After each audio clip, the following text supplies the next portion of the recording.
किसी का कोई प्रश्न रहेगा तो बताइए। नमस्ते, मुझे पूछना है। हाँ जी। मेरा प्रश्न है कि देखने वाला ही दिख रहा है, पर कैसे? इसको समझाएं। हाँ जी, तो देखो, देखने वाला यानी कौन? तो मैं देखने वाला हूँ, है ना। अब मैं यानी क्या? मैं यानी लालची। जब मैं लालच से भरा होता हूँ, मैं लालची हूँ। मेरे पूरे अस्तित्व में लालच व्याप्त हो गई है। अब ऐसा लालची मैं जब देखता हूँ तो मुझे क्या दिखता है? जो मेरे अंदर भरा है लालच, वही। हाँ, वही सब जगह पे दिखेगा। यानी मैं भूखा हूँ, मुझे कुछ चाहिए है ना। तो हर जगह पे मुझे खाने की चीजें दिखाई देगी, है ना। यानी भूख मेरे अस्तित्व में इतनी व्याप्त हो चुकी है कि मुझे हर चीज में खाना ही नजर आता है। अगर बहुत भूख है तो कभी कभी जो है, आपने बच्चे को देखा होगा, मिट्टी खा लेते हैं, चूना, दीवार को उखाड़ उखाड़ के खा लेते हैं, है ना। कोई भी चीज मुंह में डालते हैं, छोटे बच्चे को दिखाओ, वो भूख उसके पूरे अस्तित्व में व्याप्त है। तो जो भी चीज मिलती है, प्लास्टिक का डब्बा है या कुछ नहीं मिला तो अंगूठा, मतलब वो जो है छोटा बच्चा, तो वो क्या देख रहा है? जो वो है वही तो दिख रहा है, उसे वही दिख रहा है।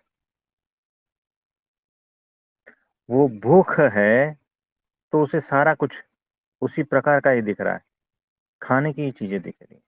अगर वो व्यापारी है, यानी मैं व्यापारी हूं, चलो देखने वाला व्यापारी है, तो क्या दिखेगा उसको?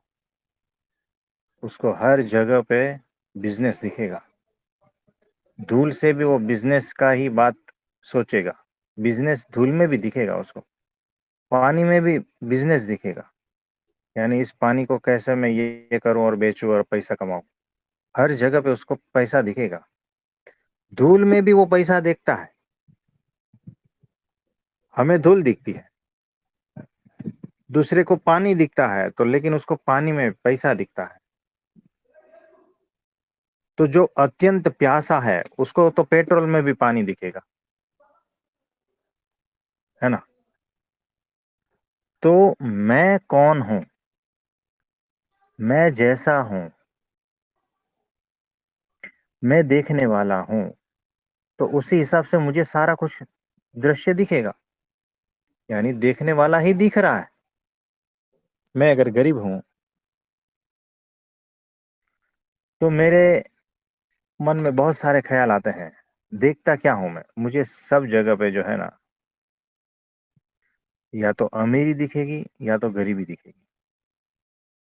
मैं अगर कामी हूं तो काम व्याप्त है मेरे शरीर में, तो हर जगह पे मुझे वही दिखेगा।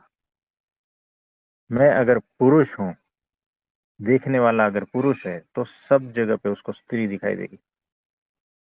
देखने वाला अगर अहंकारी है, देखने वाला अगर शकी है, तो हर घटना से वो शक करेगा और उस हिसाब से सोचेगा।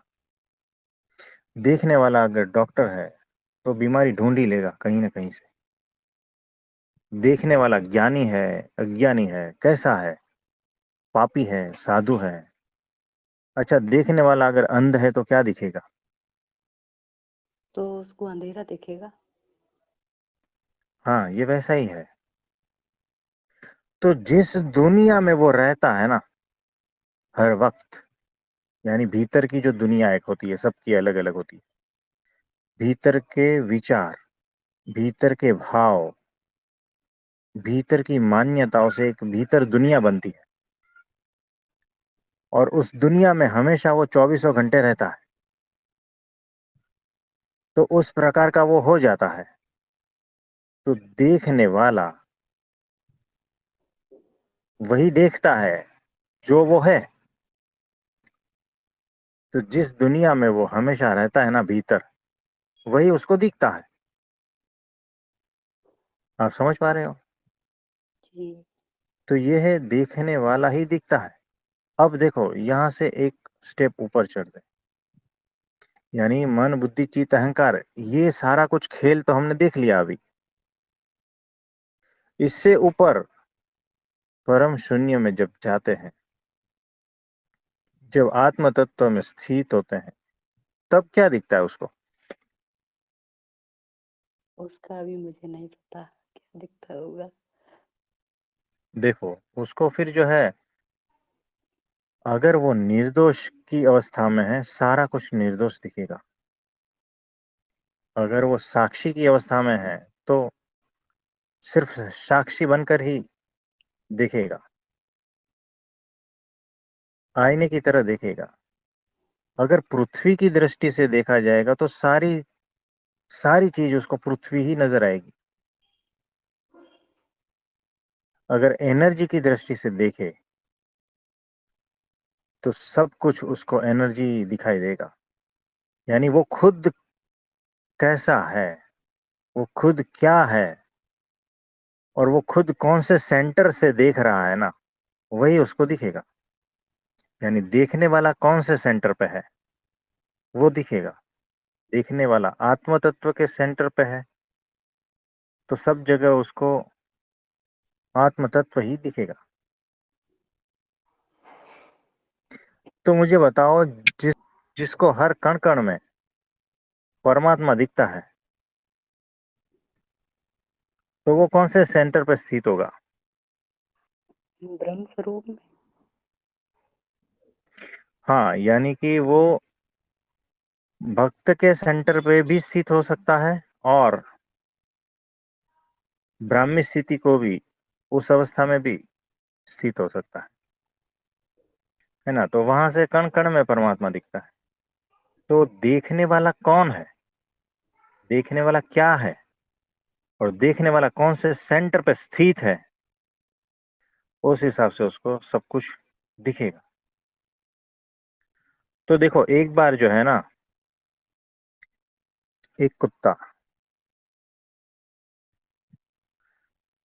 एक शीश महल में घुस गया।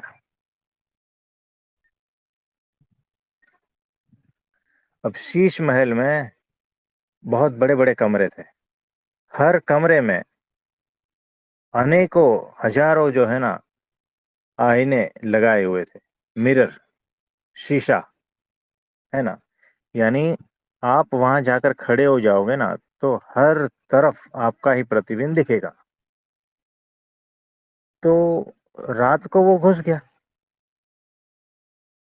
चौकीदार को पता नहीं है, उसने तो गेट बंद कर दिया।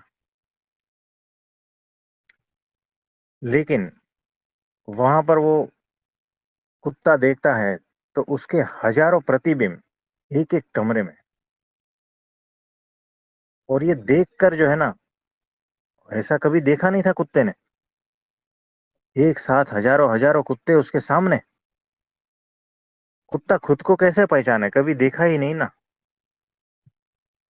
उसको तो सामने वाला कुत्ता ही लगता है, उसको थोड़ी ऐसा पता चलता है कि मैं ही हूं, है ना? तो मैं ही हूं, मैं ही हूं, ऐसा करने वाला कुत्ता भी जो है ना, शीश महल में जाएगा तो उसको ऐसा ही लगेगा कि ये क्या आ गया। तो मेरे सामने जो है हजारों कुत्ते, तो वो डर गया। जैसे ही डरा, तो उसने भौंकना शुरू किया। अब बंद कमरा, शीश महल, चारों ओर उसको कुत्ते ही नजर आते हैं, और वो भी भौंकते हुए। तो उसकी ईको उसको सुनाई देती है। जैसे जैसे वो भौंकने लगा, तो सामने वाले सारे शीशे के कुत्ते जो है ना, वो भी भौंकते हैं, उसी का ही प्रतिबिंब, उसी का ही भौंकने का आवाज, सारा कुछ उसी को ही रिफ्लेक्ट हो रहा था। यानी देखने वाला दिख रहा था, भौंकने वाला भौंक रहा था। यानी यहाँ भौंकने वाला ही सुन रहा है, देखने वाला ही दिख रहा है। तो जैसे जैसे वो भौंकता गया, सामने से अनंत आवाजें इको होकर गूंज रही थी उसके कान में, और वो डर रहा था। डरने का, भौंकने का सिलसिला रात भर चालू रहा। वो नोचता था सामने वाले कुत्ते को, लेकिन वो आईने में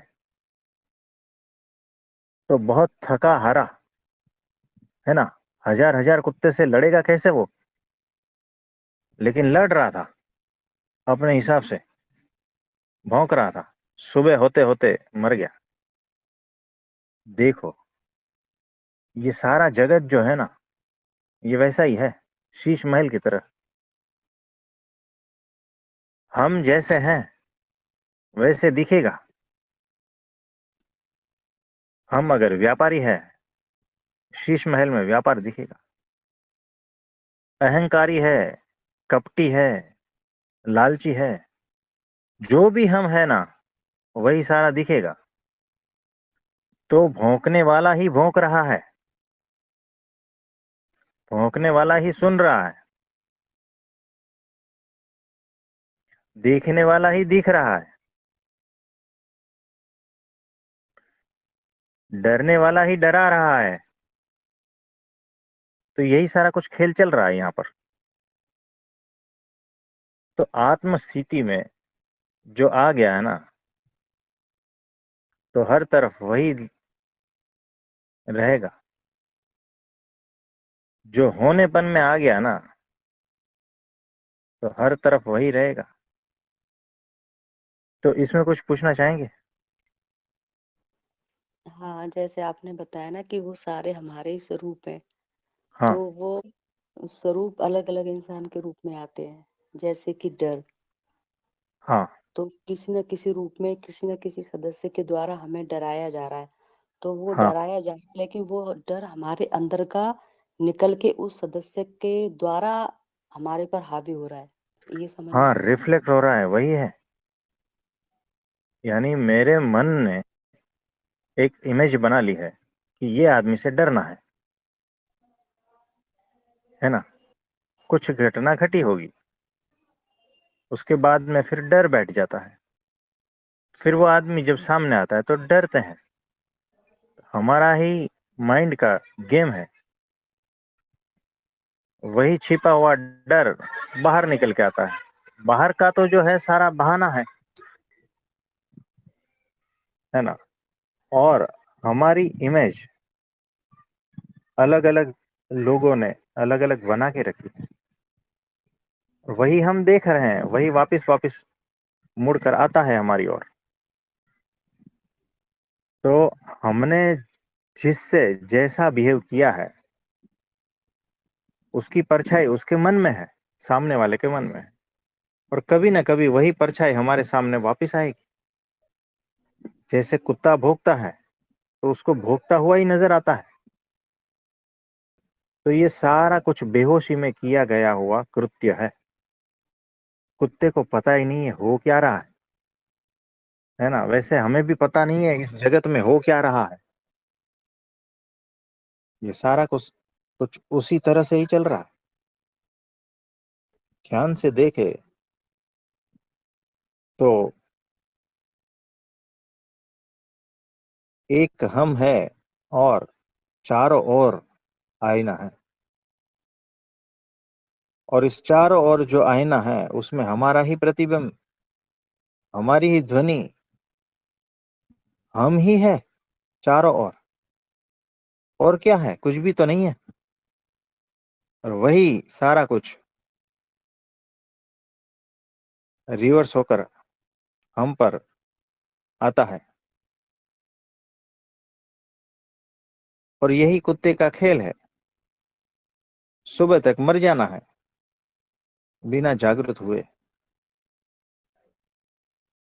है ना। और कुछ पूछना चाहेंगे? इसको ऐसे समझ सकते हैं ना कि जो भी मतलब जो भी हमारे सामने आ रहा है, अच्छा बुरा, वो हम्म। हमारे अंदर का ही है।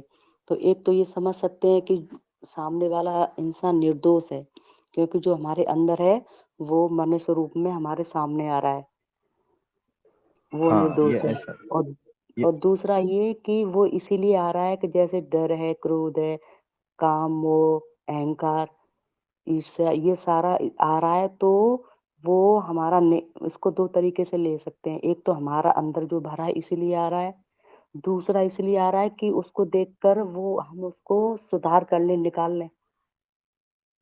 हाँ वैसा भी है, बहुत सारी शक्यताएं हैं यहाँ पर।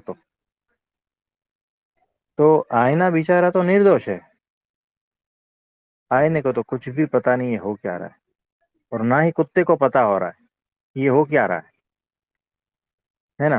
वैसे देखा जाए तो दोनों निर्दोष है, लेकिन हरकतें हो रही है, कुछ घटनाएं घट रही है। सारा खेल कुत्ते की आंखों का,